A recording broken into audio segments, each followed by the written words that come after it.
le plan d'organisation des secours communément appelé plan Orsec, en vertu du décret 99-172 du 4 mars 1999.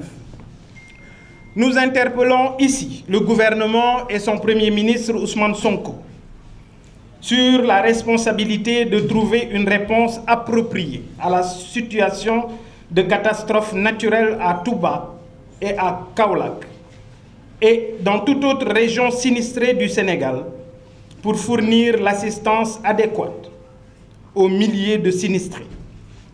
Cette responsabilité gouvernementale est au-dessus des agitations stériles de Cheikh Tidiane Dièye qui devrait plutôt répondre aux accusations et alertes lancées par l'ancien DG Cheikh Dieng qui nous avait quand même prévenus. Il nous avait avertis sur les contrats et leurs implications pour la ville de Touba.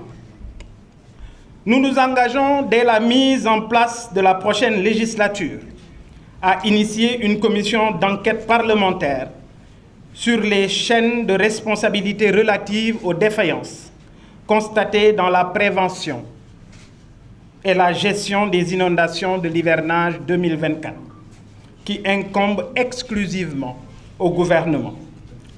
Entre reniement et parjure, notre président de la République délégué se joue volontairement de tout un peuple pour contenter un homme incapable d'affronter la représentation nationale, incapable de tenir ses promesses, ses engagements en tant que candidat et toujours en porte-à-faux avec nos institutions.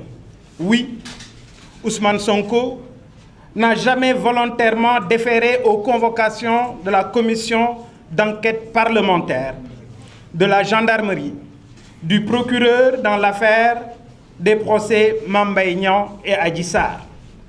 Constatation d'autant plus grave et sérieuse que la vie constitutionnelle de notre pays a été vidée de toute sa quintessence.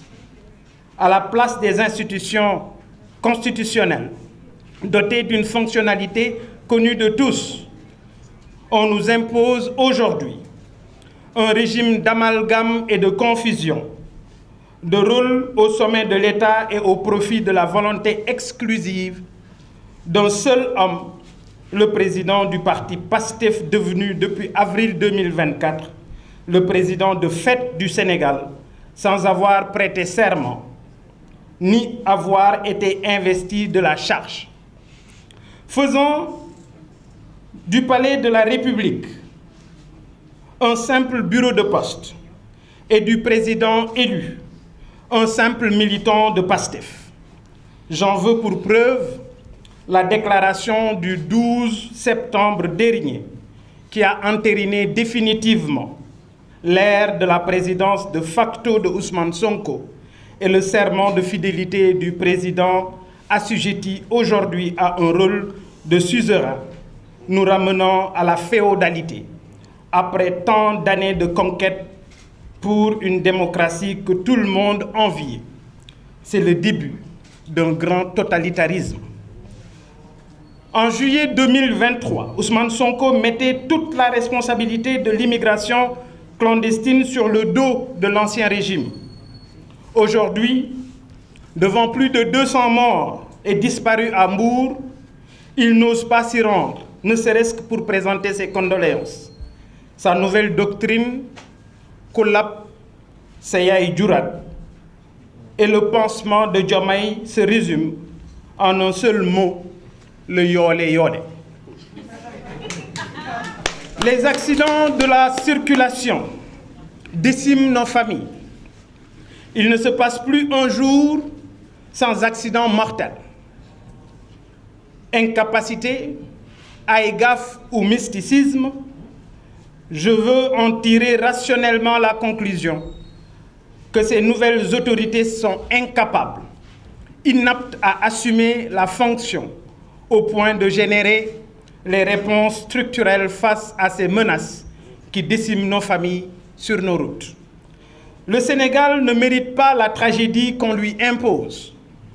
Dissoudre l'Assemblée nationale pour éteindre les scandales de l'ONAS et de l'ASER, le refus de la criminalisation de l'homosexualité, l'abrogation de la loi d'amnistie pour les 86 morts, l'exclusion de la présidence de la République d'un homme prêt à exterminer les tariqas du pays, je vous parlais de Omar Diagne, faire oublier la dictature rampante. Cette dictature rampante avec les arrestations tous azimuts, comme c'est le cas du commissaire Cheikhna Keïta. Vous avez entendu le cri de cœur de sa fille. Les arrestations de Ahmed Suzanne Camara, Bah Diakhaté et Imam Ndao. À ce tableau sombre s'ajoute une économie à terre avec un taux de croissance revu à la baisse, une masse salariale en hausse, des recrutements partisans dans la fonction publique, une flambée exponentielle des prix, des emprunts inefficients, d'où l'inquiétude de la mission du FMI sur les perspectives économiques sombres de notre pays. Entre l'amateurisme et l'incompétence du duo Diomaye-Sonko, le duo Diomaye-Sonko transforme le Sénégal en empire du mensonge et des stagiaires qui sont en train d'affaisser l'État du Sénégal. Mesdames et messieurs, la résistance s'impose pour sauver notre pays. Et cela commence tout de suite. Car la suppression du parrainage assorti à la caution de 15 millions de nos francs va forcément encourager la multiplication des listes, ceci en vue d'une victoire facile de Pastef. Ça ne passera pas. J'invite toutes les forces vives à s'unir pour que Ousmane Sonko ne voit pas le perchoir de l'Assemblée nationale. Le 17 novembre, il faudra voter pour l'opposition afin de sauver le Sénégal et barrer la route aux stagiaires et leur imposer la cohabitation avec un gouvernement d'hommes d'État à la dimension du Sénégal. Mesdames, Messieurs, hier, le pôle financier a été installé. Le président de la République, notre président délégué, a annoncé le début de la reddition des comptes. J'applaudis. Que les coupables paient. Que cette reddition des comptes ne soit pas une arme politique.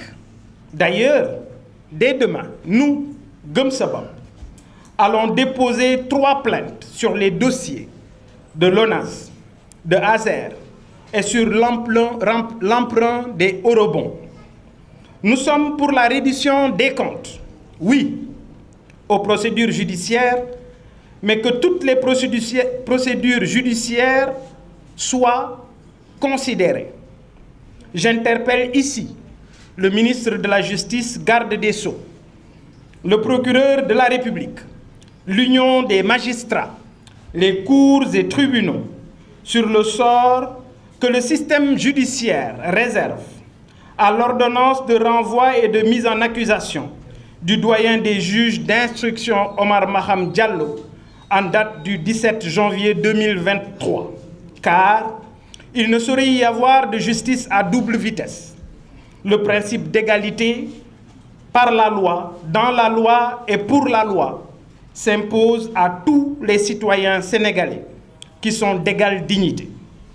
Et notre code de procédure pénale ne saurait aménager une niche d'impunité taillée sur mesure pour un citoyen, fût-il un Premier ministre. Lundi dernier, vous avez suivi la conférence de presse de la chèvre de Rouba,